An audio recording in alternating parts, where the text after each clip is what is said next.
Hello and welcome to another episode of Ain't It Scary with Sean and Carrie. I'm the titular Sean. And I'm the very titular Carrie. And this is the show that takes you inside the unbelievable, the unexplainable, the macabre, and the bizarre, and tries to find an answer. This week, Caroline, we're going to take a trip. Take a little trip into the hollow earth. We're going to take a trip inside of the hollow earth. Purported hollow earth. Inside the hollow earth. Oh, you're a firm believer of this conspiracy already, huh? If by conspiracy you mean scientific theorem, proposed by some of the greatest thinkers of the Reddit 18th and 19th centuries, then yes. Okay. Well, what is the hollow earth? It seems self-explanatory, but what's the gist of this theory? Well, the hollow earth theory, as we'll call it, must we? Is the idea that the earth is partially or completely hollow on the inside. That's fairly self-explanatory. Yep, I think we got that part. The modern scientific understanding of our planet is that we have a crust with a mantle inside consisting of a lot of hotter molten rock as well as heavier metals, and then a liquid metal core. That would be the heaviest part. That's pretty much solid all the way through. But that hasn't always been our understanding. And actually, you can kind of think of this episode, if you want, as being brought to you by Godzilla vs. Kong. Oh, God. And Godzilla. Very light spoilers. Jump ahead about, I don't know, a minute or so if you're afraid of Godzilla versus Kong, like spoilers. Atmospheric. Spoiler, he goes up against Kong. Atmospheric spoilers for Godzilla versus Kong. There's a lot of talk about the hollow earth in that movie, and they refer to it that way, as the hollow earth, like it's a place. Like, we have to get Kong to the hollow earth. Mm-hmm. Oh my god, Kong's ancestors must have come from the hollow earth. Wouldn't it be the earth's hollow? Yeah, or just because he's already on a hollow earth. Just inside the earth. You know, you could say from the center of the earth if you were being real loose and poetic with it. Mm-hmm. This isn't a new idea, Caroline. Oh, sorry. My point with the Godzilla was that I've been thinking about the hollow earth. In fact, just those words, we got to get him to the hollow earth, resonating through my head for weeks and months now. Because it's absurd? Yeah, because the way they used it in that movie was absurd. This idea, Carrie, is not new. And while we have our theories, and they're backed up by a lot of math and science about what the inside of the Earth looks like, the truth is the deepest hole ever dug. How deep do you think? How far have we gone? Couple miles? The Kola Super Deep Borehole, which is also what Caroline calls my mouth when I'm on a Pepsi binge, is 7.5 miles deep. That's a hole dug in the 70s or maybe the 80s by the Soviets. We haven't dug anything deeper than that since then? And that was dug just specifically as a scientific experiment to see how deep they could dig. That seems like a Soviet thing to do. Yeah, well, you're kind of like trying to get to the moon, right? Those cosmonauts, though. You just check back to our cosmonaut episode. Yeah, even the deepest mines are usually only 2 to 3 miles. Yeah, I think we've only gone that amount of distance underwater, too. So 7 miles is a lot of digging. It's a lot of digging, and to get to the center of the Earth, you would just need to go about 4,000 miles deeper. Honestly... I would think it would be more. Honestly, I don't even want to go there. It sounds hot. It is hot and molten super high. Rocks, like melted rock. Yeah, like what the lava that comes out of volcanoes is coming from the mantle of the Earth. The hollow Earth. Sorry, it's coming from the hollow of the Earth. Oh, so lava is lava melted rock? Yeah, magma is melted rock. It's called lava. Magma. It's called lava once it comes out of a volcano. Oh, interesting. I didn't do very well in geology. Did you take geology? There was a semester in there Wow. during like earth science. Oh, you're talking about it. I think you took like geology 101 in college. Oh, no. I took astronomy. I like the stars, baby. Anything that could be vaguely close to aliens was going to be my choice. Well, we'll hear from a number of astronomers in this episode. Oh, you would think that they wouldn't be interested. Well, they're all mathematicians is the thing, and it's all about, well, we'll get to it. Okay. The idea that the Earth is hollow is not a new one. Stories of underground or underworld realms go back as far as basically humans have been telling stories, right? In ancient Greece, the underworld was the land of the dead. In some tellings, literally underground, and some across the sea somewhere, you know. It was ruled over by Hades, the god of the unseen. And the ancient Greeks believed that certain very deep caverns in southern Greece were actual entrances to that underworld, that it was like a physical, you know, place you could go to. Well, just like they thought the mountain Olympus was Mount Olympus. Ringed in clouds, can't see what's up there, must be the gods. Might as well. In Hindu religion and some of the other dharmic religions, the underworld is Patala, which is a richly perfumed paradise populated by Nagas, who are snake people, as well as sexy demons and mischievous spirits. Ritually perfumed.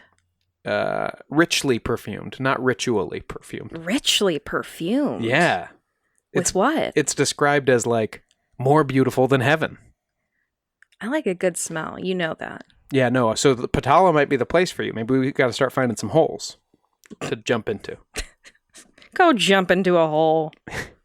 The Zohar, which is one of the foundational texts for Kabbalah, describes 7 Earths, each underneath the last, and each populated by humanoid creatures. It goes on to describe some of these, and like there's one whole level that's just centaurs, basically, but all different kind of centaurs. Interesting. And one of the levels has little guys who are short and have like little slit noses and big eyes, so they really kind of sound like grays. Huh. Very interesting. The Mandan, a Great Plains Indian tribe, believed that their ancestors emerged from inside the earth at a cave somewhere on the northern side of the Mississippi River. And there's similar stories among some of the Iroquois people. And among the Inca and indigenous Brazilians. All have stories of their ancestors emerging from systems of caves underneath the ground. It's interesting. If they're not coming from up on high, they're coming from down below. Yeah, and it's been a popular idea in science fiction, or it especially was a very popular idea in early science fiction of the 19th and early 20th centuries. You've got Jules Verne with Journey to the Center of the Earth. Edgar Allan Poe covered this in the narrative of Arthur Gordon Pym of Nantucket. And Edgar Rice... Loved a long title, that Edgar. That's right. And Edgar Rice Burroughs with his Pellucidar series, which was about a whole kind of alien civilization under the ground. H.G. Wells, too, with the time machine. Yes, with the Morlocks. The Morlocks, the mole people. And so we were fascinated with this idea of like, oh, there's so much Earth underneath our feet. What could lie down there? Same thing with 20,000 Leagues Under the Sea, I guess, right? The oceans are so vast. We still don't know. But it wasn't until the late 1600s that someone took a scientific stab at a theory of a hollow Earth. And this actually came from a pretty high-profile source. None other than Edmund Halley. Halley was a British astronomer, Caroline. Never said he wasn't. And a contemporary of Isaac Newton's. And he is the guy who Halley's Comet is named after. It's his comet. Now, it wasn't named after him until after he died because he calculated the periodicity of Halley's Comet, like when it would come back around, in 1705 using Newton's laws of motion. And he was already dead when it came back in 1758, but they were like, oh, look at that. Halley was right. So they named it Halley's Comet after him.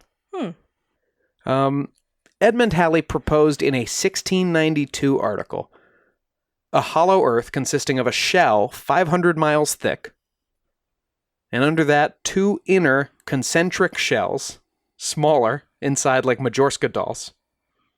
Mm-hmm. I don't know if that's what that word even is. And then an inner core in the middle. Russian dolls. Yeah. Mm-hmm. Are they called Majorska dolls? I don't know if it's Majorska, but it's something like Mariachi dolls? That can't be right. that. Mariachi dolls. Each shell would have its own atmosphere and its own magnetic poles, and each would rotate at a different speed. It sounds chaotic.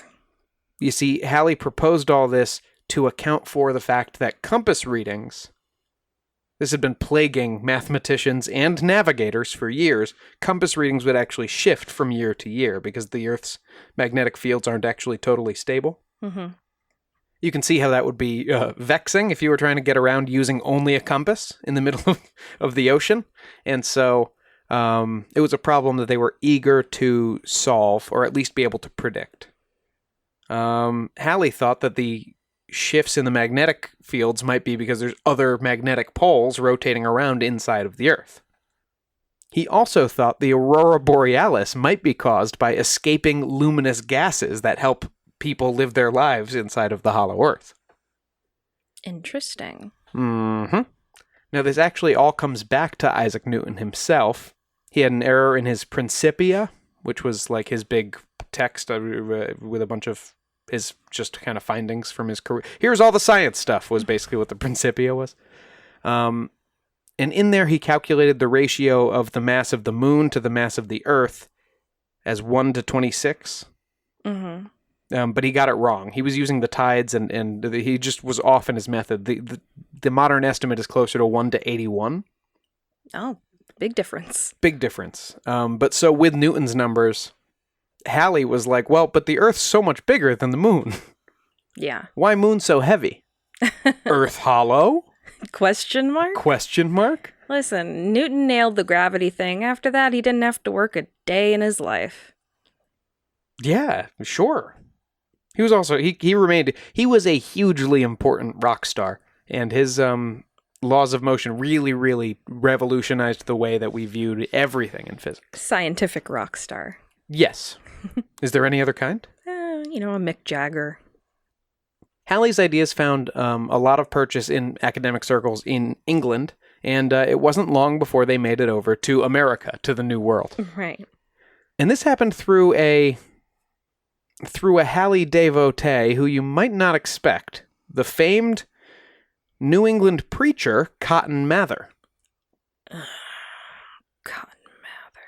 Now, Cotton Mather we'll hear more about when my beautiful wife finally covers the Salem witch trials. We hate him. We're not fans. In The Christian Philosopher, 1721, which was a book Cotton Mather, who was fascinated with science and also with God, he wrote this book to kind of get people more interested in science because he thought these new scientific discoveries were like the ultimate expression of God's wonder and majesty. And the more people know about this stuff, the more they'll be into God, basically. Mm-hmm. In The Christian Philosopher, Cotton Mather wrote regarding the hollow earth, quote, "Sir Isaac Newton has demonstrated the moon to be more solid than the earth as 9 to 5. Why may then we not suppose 4/9 of our globe to be cavity? Mr. Halley allows there may be inhabitants of the lower story, and many ways of producing light for them. The medium itself may be always luminous, or the concave arch may shine with such a substance as does invest the surface of the sun." Mm-hmm. So that was So that happened. that was printed and heavily read in the U.S., and that's where Hollow Earth kind of scientific thought, and I'm using big quotes around scientific there, made it to the New World. This continued being a matter of kind of some debate. It seemed until the Schehallien experiment in 1774. Now, this was an experiment that had first actually been described by Isaac Newton in the same Principia that the Halley had gotten his weird moon mass reading from. Mm-hmm. Newton thought, well, pendulums hang straight down if there's a symmetrical gravitational field, right? But since all objects produce gravity, he figured if you were near a mountain or something, the mountain would pull that pendulum slightly out of true with where it should be hanging. Or a spirit would, if you have that belief. Sure, or a spirit would. But Newton was really thinking of the gravity of it all. And so he thought if you were next to a very large mountain-like object, and you had a pendulum, and you could measure how much that pendulum moved out of center alignment, as long as you knew the mass, volume, and density of that mountain, you'd be able to do some math and figure out the mass, volume, and density of the Earth. Because you know how much the mountain is affecting that gravitational pull. Seems like a roundabout way to go about getting that information. Does it? How else? You can't weigh the Earth. Watch me. I don't know. It seems like you could do a mathematical sort of thing. That's what he was trying to do, but you need... No, I know, but I don't know. How would you even measure that? I guess you had to get to the 70s or whatever where you can do that digitally or something like that. What, measuring the pendulum movement? Because you would think it wouldn't be that much. It's tiny amounts of degrees. Mm-hmm. And that's why Newton ultimately decided that this was just a theoretical thing. He figured the effect would be too small to measure, except on like a planetary scale. Mm-hmm. However, by early the next century, shortly after Newton's death, people were trying it. In Chimborazo, Peru in 1738, French astronomers Pierre Bouguer and Charles-Marie de la Condamine, those are my attempts, were in Peru on a voyage where they were trying to measure the length of 1 degree of latitude. Wow. So sounds like a party. We had divided the Earth into degrees of latitude, right? But we didn't know the size of the Earth. Sure. So they were trying to measure what 1 degree of latitude was, so then you could just multiply that out and get the circumference. How did we... If we didn't know the size of the Earth, how did we figure out how many degrees of latitude there were? If we didn't know what 1 degree was, how did we make it 1 degree? Do you know what I mean? Well, because they're degrees, they're parts of a whole. Okay, but how did we know how many parts there were if we don't know how much one part is? Well, if you're just dividing something up for purposes of like, I'll meet you by 3B or whatever, you don't need to divide it into a certain number of chunks. It's just however many... It has to be even. So how would you not know what one chunk is? Look, if you take a pizza roller and you just roll it across the pizza, you're never going to have an uneven number of slices. But in this case, shouldn't each slice be the same exact size? Yeah, and they are. Why did they have to measure what one slice was after we already dictated how many slices go in a pizza? I don't know. That's my question. It makes no sense. I don't know, but I do know if you wanted to know what your latitude and longitude was, you wouldn't like pull out a measuring tape. You would check the angle of the sun. It just seems crazy to me to say I can divide this pizza into 8 slices and they will be equal slices, but not know how big a slice is. What I'm telling you is that these guys were on a voyage to measure the length of 1 degree of latitude. Well, now, okay. While they were out there, they saw a nice mountain in Peru. As you do. That didn't have much stuff around it. To do this experiment, Newton had described it would be ideal to have a mountain that you could be very close up to as close to the center as possible of. So maybe if it has very sheer faces on one side. Mm-hmm. And also you don't want anything else around it that could affect that gravitational pull, so ideally not surrounded by other mountains. Did they just hold this pendulum? No, you set up a device to hold it. I was going to say. And then what you do is you measure very precisely from a given fixed vantage point. You measure the distance of that string, or sorry, not the string, from the distance of the pendulum from stars. Mm-hmm. Did they know what the degrees were in this case? What do you mean? The degrees between stars. The distance. Yes, they were able to measure 8 degrees of deflection due to the mountain. So they knew what 1 degree of deflection actually was. Yeah, I don't know what a degree of deflection is. Well, they didn't know what 1 degree of longitude was or whatever. Oh, I see what you're saying. A degree of deflection it's just based on the mathematics of. I'm not going to make our listeners listen to all the formulas here, so it's just a degree of deflection. I know what it is. I took astronomy, as you know. All right, so they were able to measure 8 degrees of deflection in very difficult terrain where it was difficult for them to even climb to where they needed to go, let alone set up their equipment in a good way.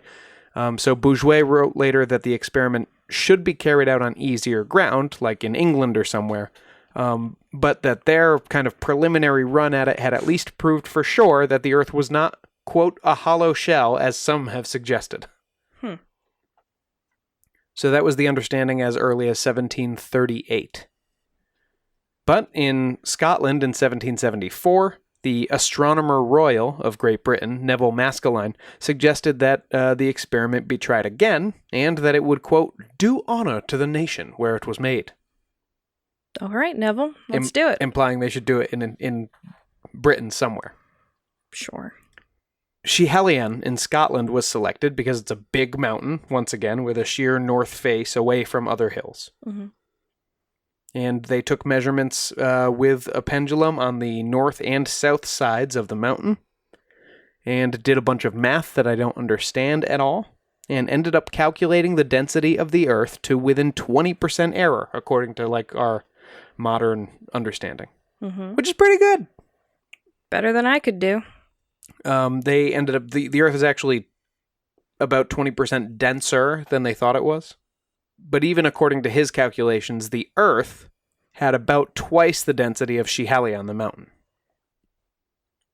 Okay. Which suggests that there's less space, right? If the Earth is about twice as dense as rocks, which are most of what a mountain is, then that suggests there's less space as you go deeper into the Earth, and not more. Mm-hmm. And so that should settle the whole thing. No more hollow Earth, right? Well, I know that's not it, so what happened? Well, one of the heroes of hollow Earth theory was born just 6 years after that Schiehallion experiment, Captain John Cleves Symmes Jr., who was the nephew to John Cleves Symmes. John Cleves Symmes was a Continental Congress delegate. Can you be a junior and just be someone's nephew? I'm getting to that. Okay. You see, Symmes had been a Continental Congress delegate, a Revolutionary War hero, and the Chief Justice of New Jersey. I don't even know what John Cleves Symmes Jr.'s father's name was because I don't have it here. He wasn't named after his father. He was named after his uncle, but he was often referred to as Junior to distinguish himself from his famous relative. Junior. Later, he was often referred to as Captain John Cleves Symmes Jr. Captain Junior. Or just Captain John Cleves Symmes for the same reason, because his uncle wasn't a captain at any point. In 1802, at 22 years old, he got a commission as an ensign in the Army. Commissioned officer, that's nice. You're going to get some extra money. That was with his uncle's help, of course. And Symmes served through the War of 1812 and got an honorable discharge in 1815. Along the way, he had married Mary Ann Lockwood, a widow with 6 kids, and had 4 more children with her. You know. So, leaving the service, it was time to make some money. He moved to... With 10 kids? You'd think. He moved to St. Louis, a frontier boomtown, to get some work as a trader, and he sold goods to the Army through his connections there. And his uncle. And potentially a little bit through his uncle. And he also got a license to trade with the Fox Indians in the area. But he was unsuccessful enough that by 1819, he and his family were picking up and moving to Newport, Kentucky. But not before, in 1818, Symmes published his famous Circular Number 1. Now, the following I have from an article written by Peter W. Cinema in Branch. That's kind of an online journal. It's the Britain Representation in 19th Century History. That's what it stands for. Mm-hmm. On April 10th, 1818, Symmes sent 500 pamphlets from St. Louis. Now, Symmes said he spent considerable sums of his own money for printing and postage, quote, one to each notable foreign government, reigning prince, legislature, city, college, and philosophical societies throughout the Union, and to individual members of our national legislature as far as the copies would go. Would you like to know what it said, Caroline? I would love to. To all the world! Nope. I declare that the earth is hollow and habitable within. containing a number of solid concentric spheres, one within the other, and it is open at the poles at 12 or 16 degrees. I pledge my life in support of this truth, and am ready to explore the hollow, if the world will support and aid me in the undertaking. John Cleve Sims, of Ohio, late captain of infantry, I have ready for the press a treatise on the principles of matter, wherein I show proofs of the above positions, account for various phenomena, and disclose Dr. Darwin's golden secret. My terms are the patronage of this and the new worlds. I dedicate my labors to my wife and her 10 children. I select Dr. S. L. Mitchell, Sir H. Davy, and Baron Alex de Humboldt as my protectors. I ask 100 brave companions, well-equipped, to start from Siberia in the fall season, with reindeer and sleighs on the ice of the frozen sea. I engage we find a warm and rich land, stocked with thrifty vegetables and animals. If not men, on reaching 1 degree northward of latitude 82, we will return in the succeeding spring. J.C.S. There's a lot going on. Sims's own son, Americus, would later write... Americus? Would later write that the circular was, quote, overwhelmed with ridicule as the production of a distempered imagination or the result of partial insanity. It was for many years a fruitful source of jest with the newspapers. Where did he get this theory? Like, what? He's just like a random captain in the army. Why did he become a scientist? He was, read many of Halley's writings on the hollow earth, and he also was a amateur not astronomer, really, but he was a stargazer. Mm-hmm. And he had spent a lot of time studying pictures of Saturn's rings and of the other planets in the solar system. And just from looking at pictures, basically, he had come to the sturdy conclusion that it's always the nature of any sphere to be hollow. Huh? You see, Carrie, when you look at Saturn, you can see that there's another Saturn forming around it. The rings. Right, that's going to be a whole Saturn eventually, and inside it is the old Saturn.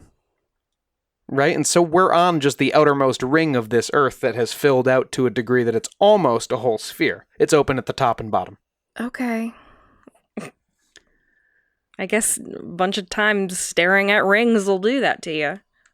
Now, Sims never produced or published the promised treatise he mentioned, and he likely never wrote it. But he did hit the public lecture circuit, George Adamski style, for basically the rest of his life. And his follower, James McBride, wrote in 1826, Sims' theory of concentric spheres. A lot of tricky words there. So while he never wrote it down himself, James McBride did, and it was originally published anonymously. And I just want to give you a brief taste of the introduction here. The author of the following pages does not write because he is a learned man. He is conscious of the reverse, and that his merits give him no claim to that appellation. Neither does he make this attempt because he is well acquainted with either the new or the old theories of the earth, but from having observed that the theory of concentric spheres has been before the world for 6 or 7 years, without attracting the attention of the scientific, except in a very few instances, few besides the author himself having come forward to advocate its correctness. I love when anything starts with a huge disclaimer of, listen, I know I'm dumb, but hear me out. I'm not educated. I don't know what people are saying about the Earth these days. I don't know what people were saying about the Earth in the old days. Let's get into it. But why is no one talking about these concentric spheres? McBride then lays out Sims' kind of complete unifying theory. He's built on Edmund Halley's model a little bit by adding more spheres. The Earth is 5 concentric spheres. Go big or go home. Our surface and atmosphere being the outermost and largest one. Atmosphere. He wrote that the crust of our Earth is 1,000 miles thick.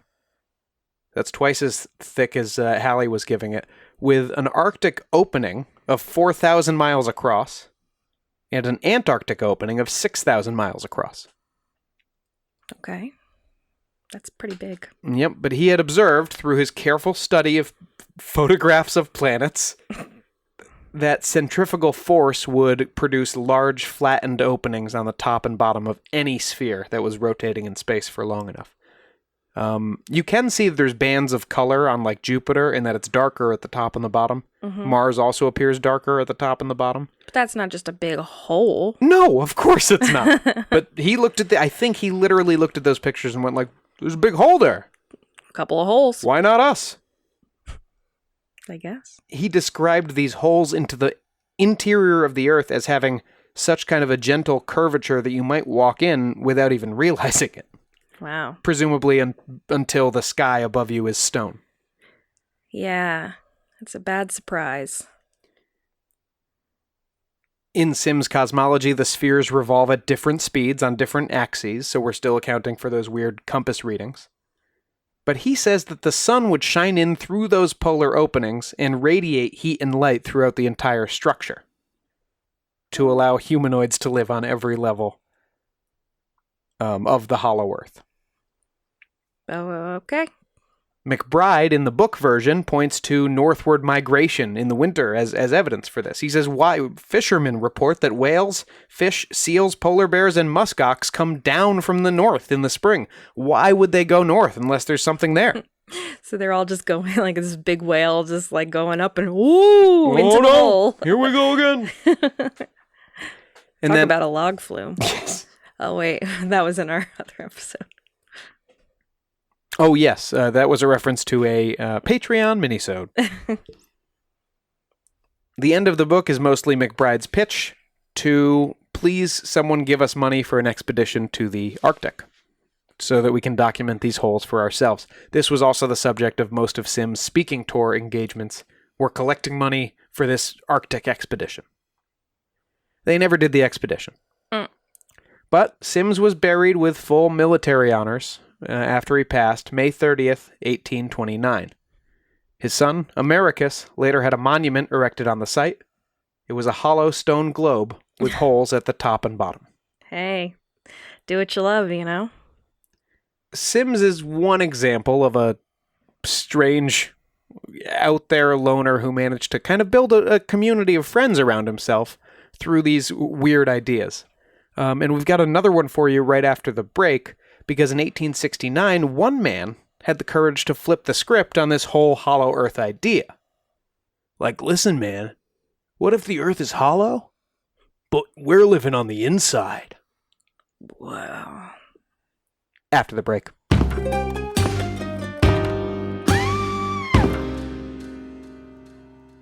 You're here, which means you love podcasts. But are you looking for another kind of entertainment on the go? Audible is the leading provider of spoken word entertainment and audiobooks, ranging from bestsellers to memoirs, news, business, and more. By signing up for a free trial at www.audibletrial.com/ain'titscary, you'll receive access to thousands of titles with 1 credit toward any audiobook and 2 Audible originals, free during your trial and then with subscription each month after. Personally, my favorite Audible title is also my favorite book, It by Stephen King. I went into this audiobook ready to judge because I've loved this novel since I was a kid. But between the stellar production value and the truly breathtaking narration performance by actor Steven Weber, I was 100% all in. If you like this podcast and have a strong stomach, I think you will be too. Not into audiobooks? No problem. With podcasts, theatrical performances, guided meditations, and more, Audible offers something for everyone. So what are you waiting for? Get started now. And hey, you'll be helping support the podcast. Visit our link at www.audibletrial.com/ain'titscary for a free trial. That's www.audibletrial.com/ain'titscary. Audible. Listen more.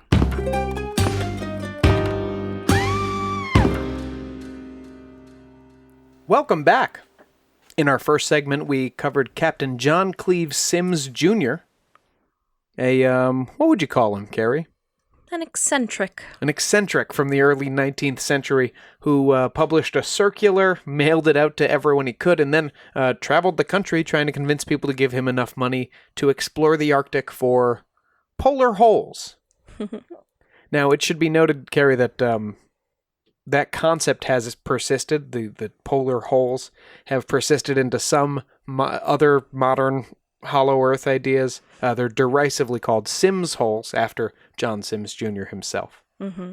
It also has popped up in science fiction from time to time. Listen, if there are polar holes, he's got his name all over them. But now I'd like to tell you about Cyrus Teed. Sure.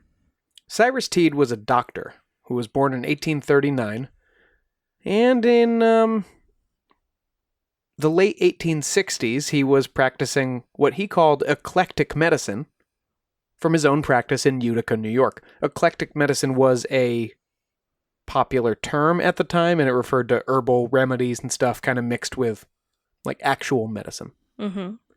So he was kind of what we would call today a New Age thinker, I suppose, Mr. Teed, Dr. Teed. And Dr. Teed, and the Electric Mayhem, presumably, did a lot of weird experiments. I don't want to be judgmental saying weird, but he was trying to do like alchemy, like turning metal into gold. Fairly weird. A lot of his treatments involved magnetism and sometimes high levels of electricity. And he was once doing an experiment, thankfully not involving any patient beside himself, with electricity in autumn 1869 when he badly shocked himself and passed out. While Teed was unconscious, he dreamed of being visited by a divine spirit who revealed that he was the Messiah. They always do. And by the time he had woken, Cyrus Teed had vowed to apply his scientific knowledge to, quote, redeem humanity. And he changed his name to the version of Cyrus found in the Hebrew Bible, which is a name with no problematic connotations whatsoever, Koresh. Oh boy. Koresh Teed went out into the world and started to preach his cellular cosmogony, which stated that the sun is an invisible electromagnetic battery revolving in the center of the universe on a 24-year cycle. The sun we see, Carrie, only a reflection, just like the moon. A reflection of what? Of the actual sun, which is too far away for us to see it, way in the center of the universe. The stars are all reflecting off of 7 mercurial disks floating in the center of the sphere. The Earth has 3 separate atmospheres, obviously. The first one's oxygen and nitrogen. That's what we're breathing here, Carrie. But there's a hydrogen atmosphere above us, and further above that, in the center of the sphere, is an arboron atmosphere.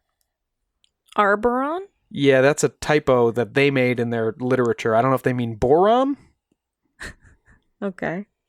They say the Earth's shell is 100 miles thick and has 17 layers, the outer 7 being metallic with a gold rind on the outermost layer. The middle 5 are mineral, and the 5 inward ones are rock. Mm-hmm. So if you dig far enough, you'll hit gold, I guess. But remember that inside the shell is all life in the universe, and outside, an endless void. Wow. Okay. So he electrocuted himself till he passed out and then had a weird trip where a being called him the Messiah, and that made him believe in the hollow earth? Yeah, and that we're living on the inside of the hollow earth.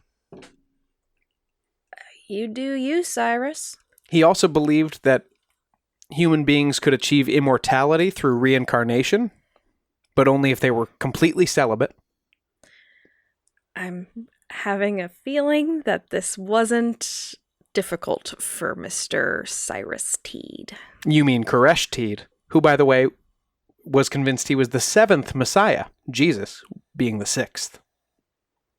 Okay. So it was time to think of a good, low-key, serious name that will help him be taken seriously as a serious scientist and religious leader with this movement. He already changed his name. No, a name for the theory. Oh. For this new religion. And so what's a name that speaks dignity, Carrie? How about Koreshanity? Oh. Like Linsanity. Yeah, it sounds like a Beatlemania version of David Koresh. It's literally saying, here's my name combined with insanity. Please believe me. He started the Koreshan Unity in New York in the 1870s and started preaching Koreshanity to a few followers.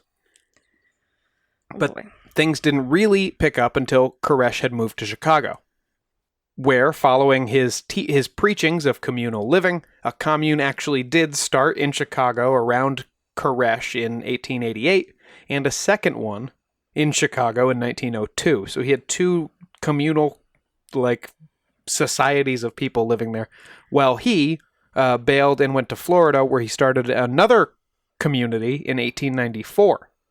So this guy was in Chicago around the same time as H.H. Holmes. That's interesting. I hadn't considered the connection to the World's Fair.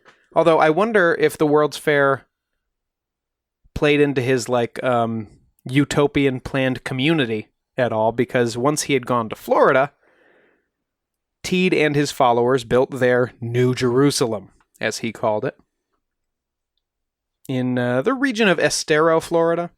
I looked this up. It's on the west side of the state, about a 3-hour drive from Vero Beach, where we'll be this weekend. Dr. Teed and his followers imported exotic plants like bamboo, eucalyptus, mango, tons of wildflowers, and false monkey puzzle trees from Australia. They drop football-sized seed pods on the ground. False monkey puzzle trees? Yeah. That sounds like something from one of your LucasArts video games. The Secret of Monkey Island? Yeah. False monkey puzzle trees. Yeah, I don't know. I think it was named in another language. You think? So they basically decked this place out looking like a tropical island. They published their own newspaper, The Flaming Sword. By a few years later, they had built a bakery, general store, concrete works, power plant, and a World College of Life.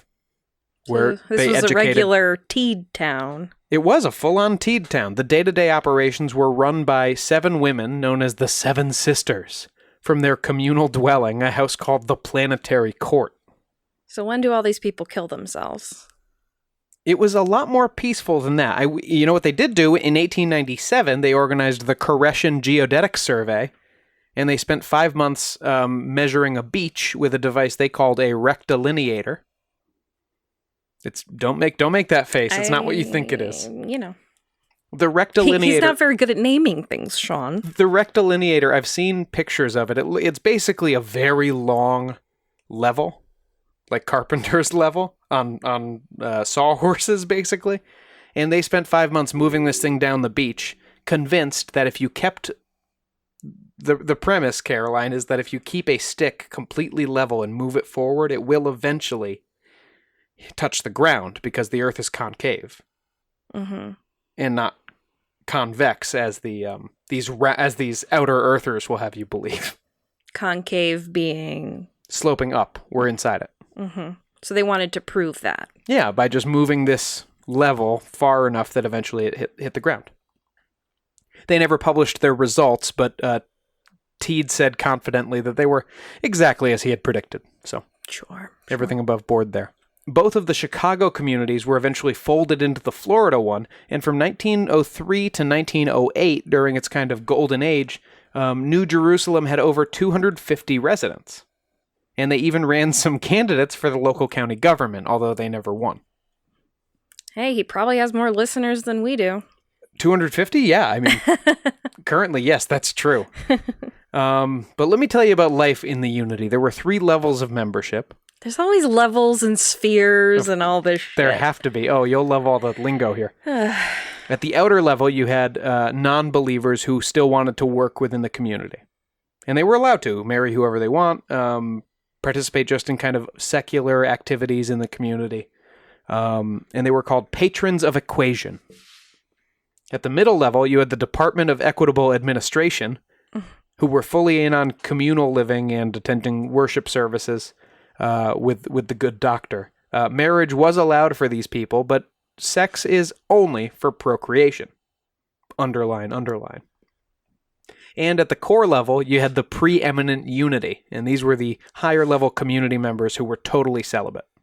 I don't understand how celibacy... How does that correspond with any of this? What do you mean? What do you mean what I mean? How does it correspond? You mean how does it relate to the Hollow Earth? Yes. Well, Carrie, obviously, if you have sexual intercourse, especially if it's not for procreation, then your holy essence won't be reborn within the sphere to another role on that sphere. Okay.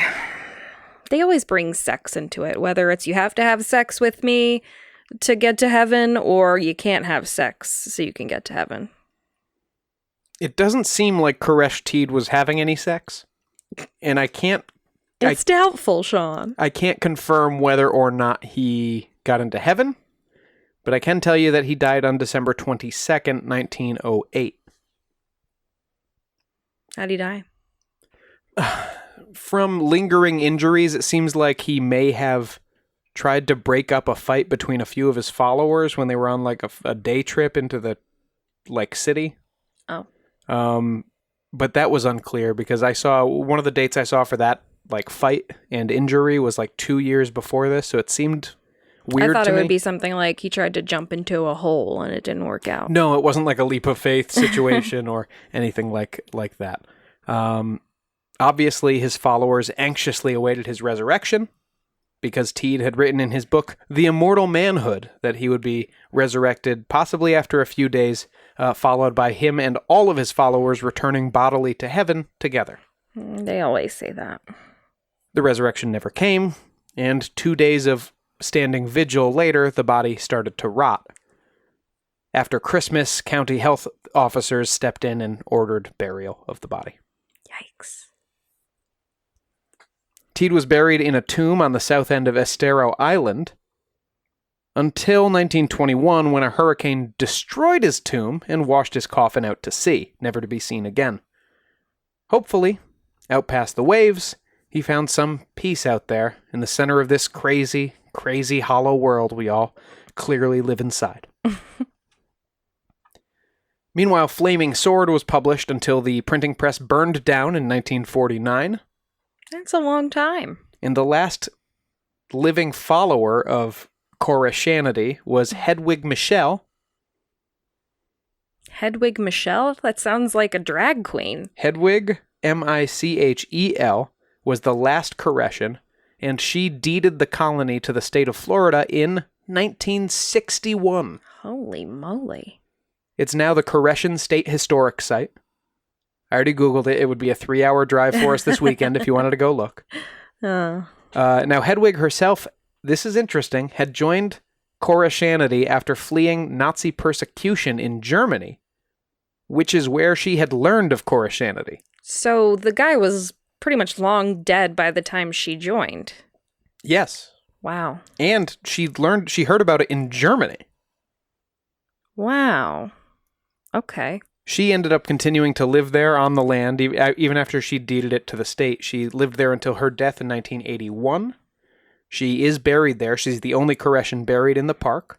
Although there are 2 Koreshan cemeteries nearby, it's been noted that they're not very well taken care of because these people believed they were going to be resurrected somewhere else anyway. So you don't have to worry about this body, lawn care and things like that. You're getting a new body. You're getting a new model. You don't bury your old car. Well, I mean, it's not a terrible way to go about death. But how did she hear about Koreshanity in 1940 in Germany? I don't know. They had a lot of interesting ideas over there. Interesting, and I'm not talking about the Nazis. I'm talking about their ideas of the occult and everything. Well, I have to cite a paper by a Dwayne Griffin from Bucknell University on this, but there were several German thinkers and philosophers and scientists writing about the Hollow Earth in the middle of the 20th century. One of them, one of the best known, was Peter Bender. Now, Bender had allegedly read some of The Flaming Sword, the magazine or newspaper from Koresh and his followers, mixed in with American magazines in a French POW camp during World War I. Wow. Okay. He was fascinated by these ideas. He started preaching them, I think, in the prison camp, and then after he left and got back to Germany, he kind of struck out all the religious stuff and the not having... He was like, this not having sex is lame! He struck all that stuff. You got that right, Peter. And Peter called his version of this, Hohelteir. Sorry? Hohlweltelair. It's hollow earth doctrine in German. Hohlweltelair. Wow. Made up a whole word for it. Yeah, and this Hohlweltelair is the term that he coined, and it's the one that you'll always see used in Germany when they're talking about this, or Hohlwelter theory. Koreshanity or whatever doesn't really make sense. No, but my point is who's Koresh? But I think Peter Bender was very... Oh, it's a Jewish name too. That probably wouldn't have been a great thing at that time. Oh, yeah. So... Yeah. Rebrand it. Mm-hmm. Well, Bender had a tough time with the Nazis, too. He got just enough support to get 2 tests of his theory, being a veteran of the First World War. In 1933, apparently the Nazis launched a rocket straight up, assuming that it would, if launched far enough, hit the other side of the world. So they were testing Bender's theory. Yeah, he got in the ear of some high-placed guys in the German Naval Research Institute. All right, we will launch it straight up if you want. And the thought was this would allow them to hit enemy targets on the opposite side of the world. It was only tested once, failed to launch, and ended up landing a few meters from the launch pad. Yeah, they tried a lot of things. Now, somehow Bender also got introduced to Hermann Göring. Oh, boy. And through, once again, his connections with the German Naval Research Institute, he managed to get up the flagpole a plan to search for British ships with an expedition to the Baltic Sea. Now, where's the Baltic Sea? The Baltic Sea is kind of in between Eastern Europe and Scandinavia. Mm-hmm. And so the idea was that they would be able to view troop movements on the other side of Europe by just heading out into the Baltic Sea and using very powerful electromagnetic telescopes to look straight up. Because, of course, if you pointed it in the right direction, you're going to hit your target on the other side of the world there at some point. If you're using infrared light, you might be able to see the heat signatures of British ships half a world away. Mm-hmm. How do you think that worked? Not. It didn't work. It didn't. It was an embarrassing failure for Göring. It was an embarrassing failure for the German military. And Peter Bender, it was an embarrassing failure for him that led to himself, his family, and some of his followers all being killed in death camps before the end of the war. Jesus Christ. Yeah. Oh. Because the telescope experiment didn't work. Wow. That's terrible. Mm-hmm. Makes it a lot less funny.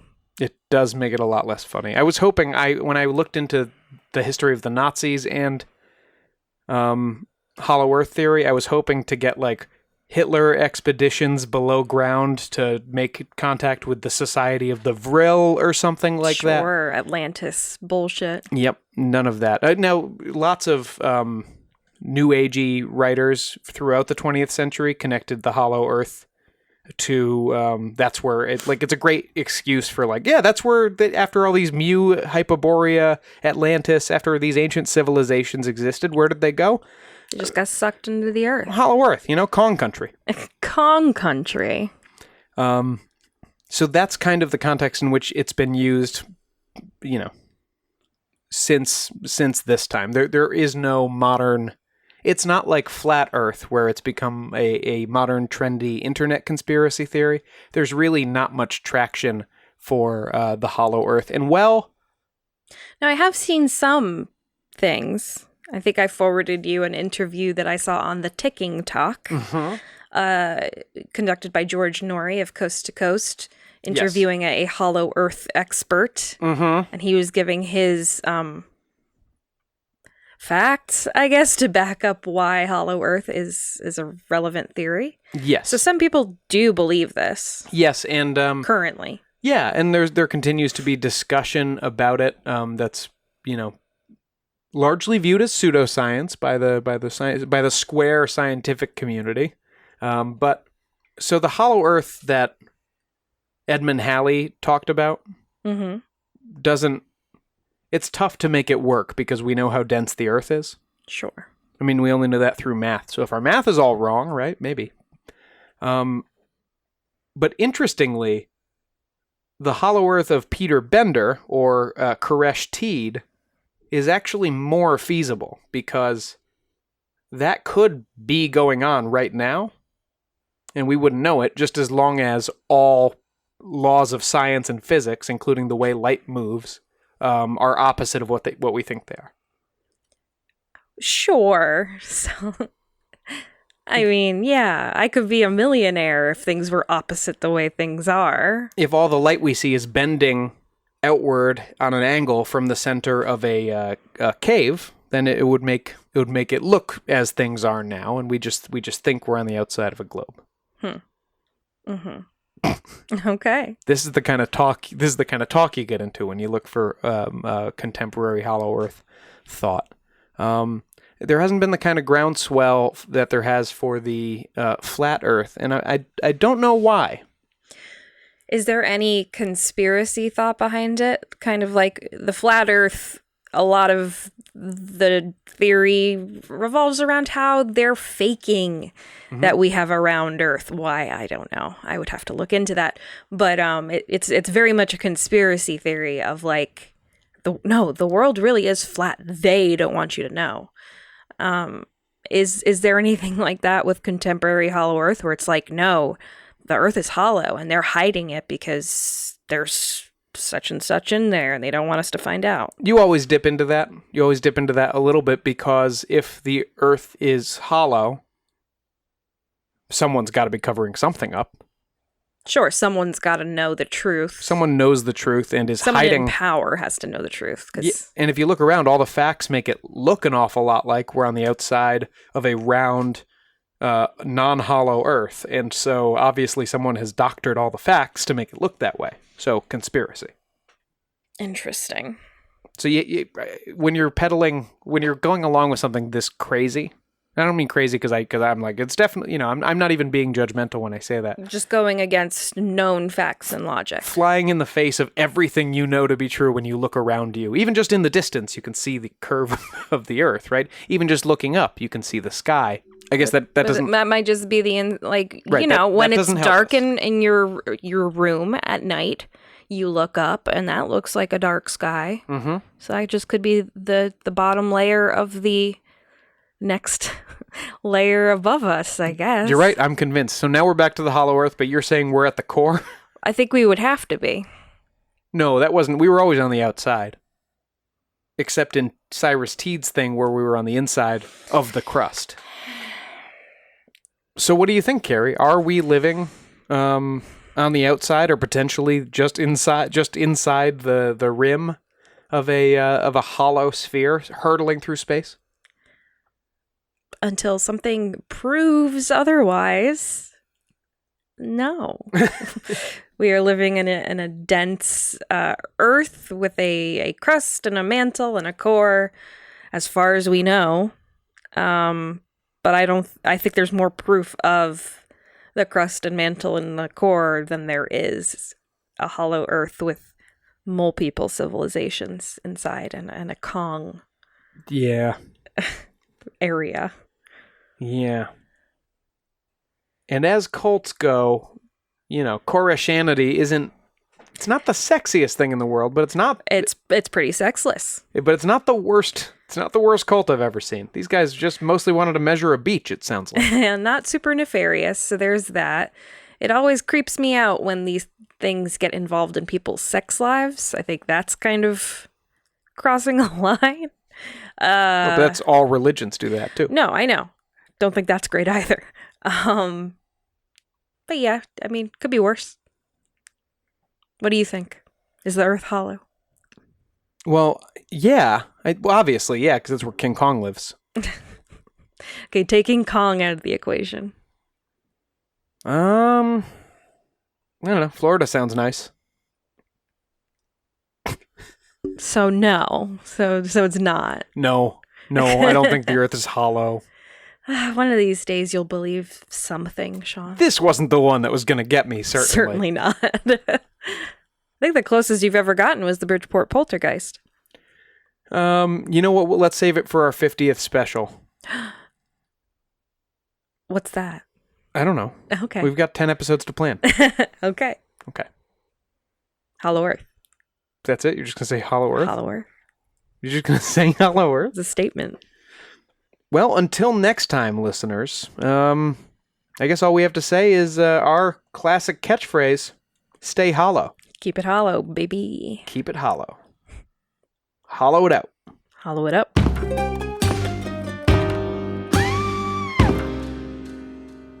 Hi, Tara.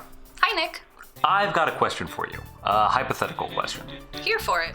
If you and I were to make a podcast, Why would we make a podcast? why does anyone make a podcast? Massive egos. Anyway. If you and I were to make a podcast. Right, so if we were to make a podcast where we ask each other hypothetical questions. Wait, so not only is this a podcast about listening to an old married couple argue, it's explicitly about nonsense? That's right. Okay, I'm with you so far. So what would we call this hypothetical podcast? Well, I think we'd call it Unloaded Questions, a podcast about lighthearted musing and loving debate. And excellent accent work. With your co-hosts, Nick and Tara. Now, babe, why would anyone listen to a podcast like this? Well, maybe after a year locked inside their own houses, people want a break from heavy news or serial killers and just want to wonder how many Sasquatch-eye it would take to successfully capture Nessie. I think it's Sasquatches. It's a Latin root. I'm pretty sure it's Sasquatch-eye. Unloaded Questions with your hosts, Nick and Tara, dropping Wednesday at a podcatcher near you. Hey Tara, what's a group of Sasquatch-eye called? A Foot Clan. Nick, people are gonna have to hear this ad more than once. Foot Clan. Ugh.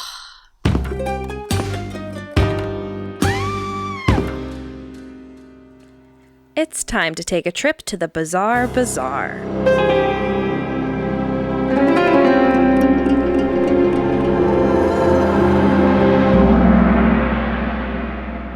Massachusetts lobster diver Michael Packard is recovering from injuries this week from being swallowed up, then spit back out by a humpback whale.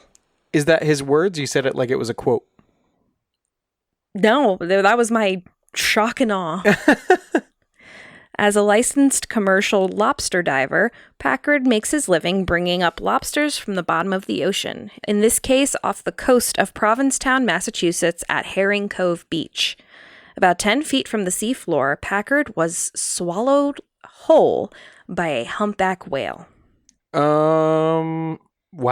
Mm-hmm. This is a real Jonah situation. Mm-hmm. All of a sudden, I felt this huge shove, and the next thing I knew, it was completely black. I could sense I was moving, and I could feel the whale squeezing with the muscles in his mouth, recalled Packard. So he was in his mouth. Mm-hmm. At first, he thought he had been gobbled up by a great white shark, but hadn't been bitten and couldn't feel any teeth. I was completely inside. It was completely black, Packard said. I thought to myself, there's no way I'm getting out of here. I'm done. I'm dead. All I could think of was my boys. They're 12 and 15 years old. Oh. Packard began to struggle, and the whale shook its head back and forth, which made Packard feel that he wasn't really enjoying the sensation. The whale? Yeah. Yeah, you think, Packard? So he kept struggling for 30 to 40 seconds until the whale resurfaced, threw its head from side to side, and the next thing Packard knew, he was back in the water. Wow. Packard was picked up by crewman Josiah Mayo and brought straight to Cape Cod Hospital with a lot of soft tissue damage, but no broken bones. For the whale's part, this was probably a mistake, as whales have never offered proof of being aggressive towards humans. Probably just had its mouth wide open for some good, yummy krill, and ended up getting Michael Packard in there as well. Don't you hate when that happens? Yeah. For Packard's part, well, he plans on getting back to diving just as soon as he's fully healed, and according to his Reddit AMA a couple days ago, he'd like Matt Damon to play him in the inevitable movie. That's not a good movie. But it's fun. It's mostly just black. Just an hour of black right in the middle where he's... It's an art film. Also, he was only in there for less than a minute. An hour would be generous. Well, then this is going to be a really short movie, I have to tell you. Yeah, Matt Damon can probably fit this in. So we're glad that Michael's doing all right. And Absolutely, Mike. wow, it's the best bar story ever. Yeah, if you're not drinking for free on that for the rest of your life, get better friends, right? Really.